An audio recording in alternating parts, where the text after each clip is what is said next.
Thousands of people have joined a protest in central London over the death of George Floyd. Demonstrators gathered in London's Hyde Park before marching through the city. Our Europe correspondent Samantha Hawley joins us now from London with more. Good morning, Sam. So how have the events in the US been received there in your neck of the woods? Well, this is the second protest they've had in London. They had one on the weekend as well. Thousands of people came out to Hyde Park. It was really very peaceful, actually. They then started to march through the centre to Parliament Square, and there was some scuffles, I think, outside Downing Street. But Lisa, I think really it was a very, very peaceful protest. And of course, in solidarity, they are with the protesters in the United States. No major incidents to speak of, although I do see this evening that a Channel 9 crew has now had a bit of a problem with some protesters outside Downing Street.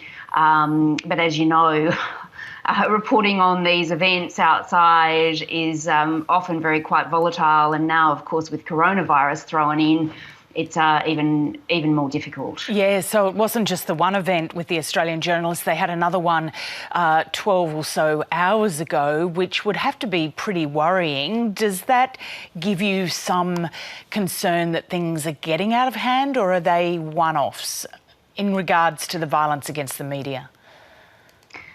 Well, look, I even think across the period of the last 12 months or so, when we have attended protests, I think the media has been more of a target. I mean, that's just the reality of it. We've seen that during the Brexit protests. We've had a lot of trouble ourselves when we've gone out to those protests.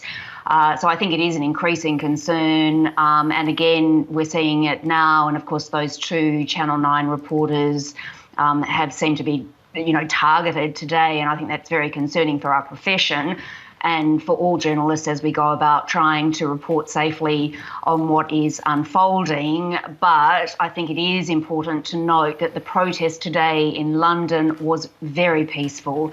The protesters were asked to social distance, which really they did. And as I said, they did march through the city centre, which wasn't expected. But again, it was a very peaceful protest. And again, it was in solidarity with those protesters in the United States. And as Boris Johnson told the House of Commons today, he absolutely has no problem with people protesting as long as it's done with no violence. And if people please, will be social distancing as well, which of course is a little bit difficult in these circumstances. Sam Hawley, thank you.